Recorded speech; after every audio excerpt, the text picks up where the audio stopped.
Hello and welcome to True Crime Sleep Stories, where you can settle in with a good true crime tale while drifting off into a safe and sleepy slumber. Maybe you want to sip on a cup of hot tea, grab a warm fleece blanket, or cozy up by the fire. Whatever you decide to do, just make sure you're comfortable and ready for relaxation. I'm your host, Kelly Behrens-Brink, and before we get started tonight, I want to remind you that as a Patreon member, you'll get even more sinister, sleepy content because you get multiple versions of each and every true crime sleep story. Patrons will have access to an ad-free version so you can really relax without the distraction of advertisements, as well as a version with and without music. Some people really enjoy the music and some people prefer it without, but patrons can have it all. You'll also have a video version, so there's a lot of content there in your membership and you're supporting the show. You can go to patreon.com/truecrimesleepstories to sign up. And now it's time to get comfy because I'm going to tell you a bedtime story.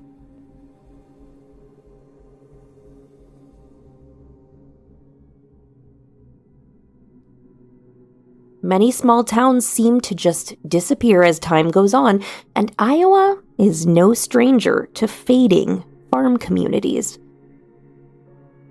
Without some form of industry or reason that brings tourists or unexpected passers-by through the town, they almost seem to just fall off the map. Vancleave, Iowa exists today, although barely, because of two reasons: agriculture and the railroad that once ran close to it. The town of Vancleave was founded in the 1800s and it reached a peak population of 107 people in 1902. At that time, it was a stop on a railroad track that ran from Newburgh, Iowa to State Center, Iowa. However, the beginning of the end occurred in 1925 when that stretch of railroad was abandoned. And it's probably only the horrible events that occurred on June 5th, 1910 that will keep this unincorporated community in our history books.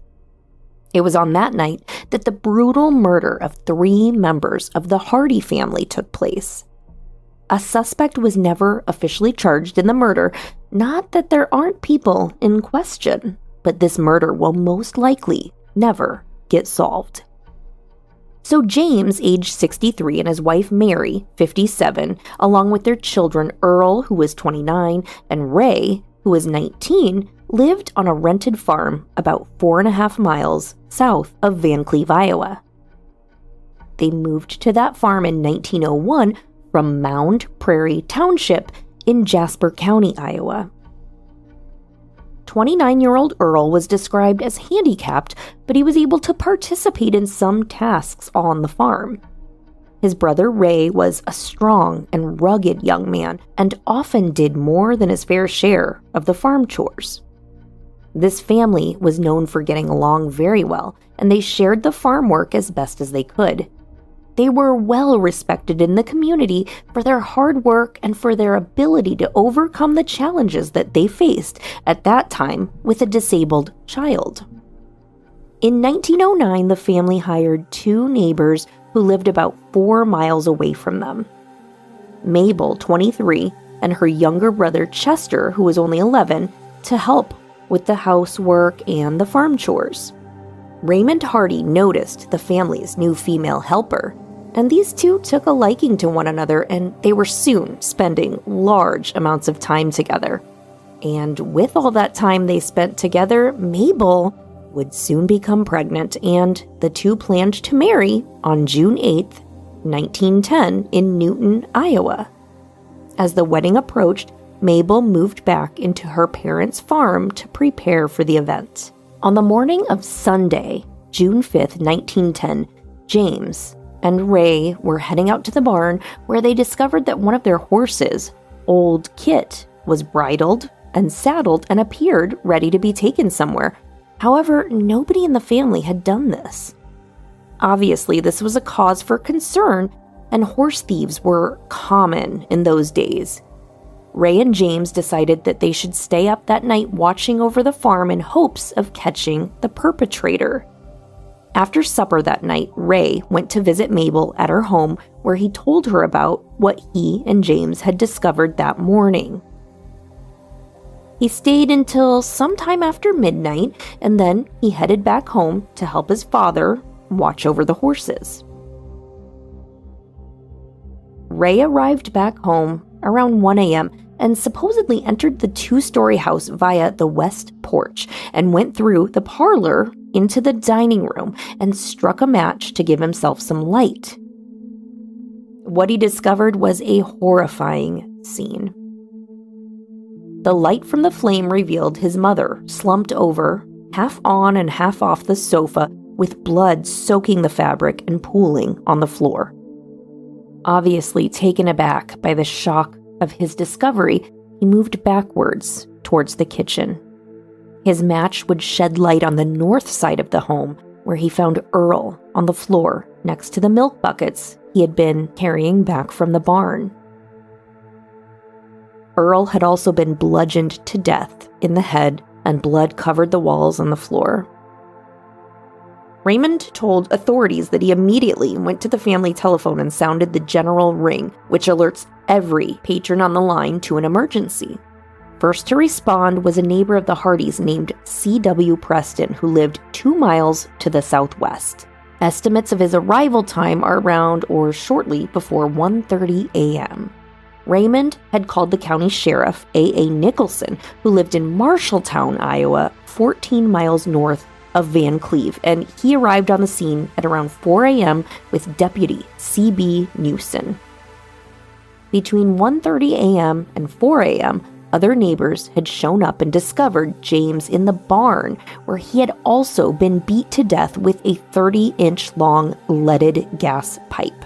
The gas pipe was discarded near James' body, which may indicate that he was the last to die in the event. The gas pipe had been sharpened on one end because it had been used to pry frozen manure off the ground. All 3 victims had been struck from behind on the right side of their heads. Allegedly, a bloody handprint was left on the wallpaper above the couch that Mary was killed on. The handprint faced down towards the floor. According to the Des Moines Daily News, the bloody couch was carried to the west side of the yard, and the 3 bodies were wrapped in white shrouds and placed on death cots side by side in the parlor. Neighbors and friends filed through the house all morning to look at the victims and gawk at the scene of the crime. Since Ray was the first on the scene and the first to report the gruesome incident, he was put under suspicion that he may have been the killer. It was determined that the killer was familiar with the layout of the barn and of the property. The sequence of events most likely happened before sunset at 8:45 p.m., as neither James nor Earl had any form of light with them while they were out doing evening chores. Mary was most likely killed first, followed by Earl, and then James. All of them were caught by surprise and beaten to death brutally. The murders were speculated to be planned and thought through very well, and that this was not a crime of passion as far as they could tell. And ironically, robbery was also ruled out, as the family was not wealthy and both James and Earl had money in their pockets. However, Ray was found with $35, which at the time would be about 6 weeks' worth of wages. That's a lot of money for a quote-unquote poor family at that time. Ray's overalls and hat were found hidden and both covered with blood, which he claimed was from butchering chickens earlier that week. There was a note found inside the house, but later was determined to be forged, and it was signed by someone claiming to be James and also Earl. The note stated that the 2 men were giving Ray $1,000. Ray said that this note was all written as a joke between them earlier in the week. But these details put Ray in the crosshairs of the investigation. A warrant was issued for his arrest, and Sheriff Nicholson took him into custody mid-morning on June 6th. As Raymond was questioned, he remained calm and composed. He displayed only grief at the loss of his family and never veered from his account of the night of the murder. He admitted to having very little money to start his life with Mabel after their wedding, but he remained firm in the fact that he did not kill his family. His explanations regarding the bloody clothing remained consistent as well. He explained that he hid his bloody clothing in fear that he'd be suspected of these heinous crimes. His story, however, gets sketchy when his hat, which he wore to visit Mabel, was found also with blood on it. He stated that he hung his hat over the couch where he found his mother, but there was no hook there for a hat to be hanging. He speculated that maybe he just placed it on the couch and that it possibly fell off and landed in the pool of blood on the floor. Later, it would be discovered that he was wearing a hat when he went to see Mabel. Mabel testified that the hat had no blood on it when he was there visiting her, but when authorities found the hat later, it had blood on it. Ray would say that he took the hat off near his mother when he found her body and that it must have fallen into the blood pool. Sheriff Nicholson maintained that he had a case against Raymond. However, his version of motive changed several times. First, it was because the families had opposed the marriage of Ray and Mabel. However, the families were known to be relatively close, and Mabel testified that Mrs. Hardy never expressed opposition to their marriage and in fact promised half the family chickens to the two after they got married. The sheriff also asserted that Ray and his family often fought and argued over chores, but that wasn't true. Everyone in town would attest to the fact that they got along very well. Sheriff Nicholson also accused Raymond of killing his family to inherit the family's possessions, including livestock, machinery, household goods, and things like that would be necessary for starting his family with Mabel in a home other than the Hardys' rented home that had just been the scene of a triple homicide. The following week, on June 8th, the day that Ray and Mabel had planned to get married, they held a funeral instead for the Hardy family at their home. Raymond was in attendance, accompanied by Marshall County Sheriff's deputies.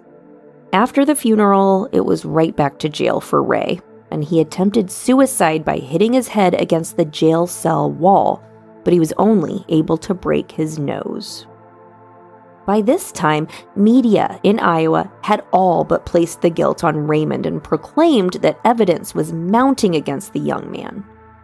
But on June 10th, the coroner's jury ruled they were unable to find sufficient evidence to continue to hold Raymond Hardy, and therefore they released him. A main source of this lack of evidence was that the bloody handprint from the wallpaper provided insufficient ridge detail for fingerprints to be used. Within days, the crime scene had been scrubbed clean and the blood was washed off along with every bit of evidence that went along with it.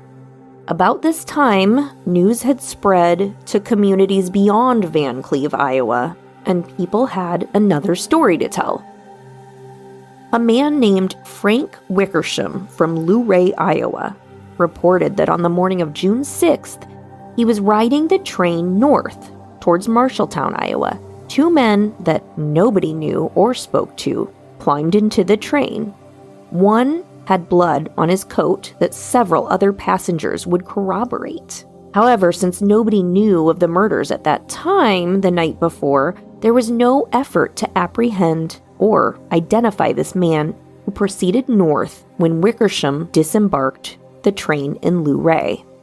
Raymond had returned to the house, boxed up his belongings, and moved in with Mabel's family. Crops had already been planted, so he and Mabel's brother would tend to those. By the end of June, the reward for apprehension of the Hardy family murderer climbed to $885 through town donations. Since Ray was only 19, he wasn't legally able to marry Mabel. So L.J. Jason of Van Cleve stepped up to the plate and became Ray's legal guardian. So Raymond and Mabel finally married in Newton, Iowa in August 1910. On September 12th, the Hardy family possessions were auctioned off and brought a larger than usual sum of money due to the infamous nature of the crime.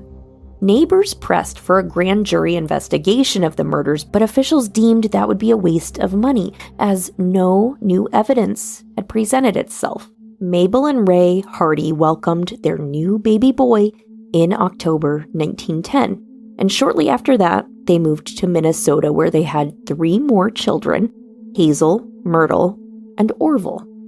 Mabel's family followed them to Minnesota from Iowa.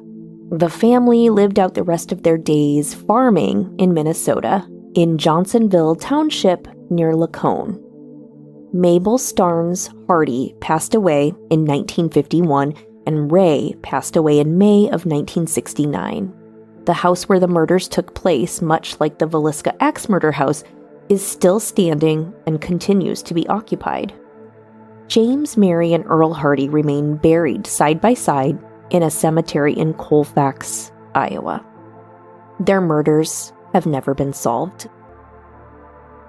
I'm Kelly Behrens-Brink, and this has been tonight's True Crime Sleep Story. Good night, sleep tight, and don't let the monsters bite.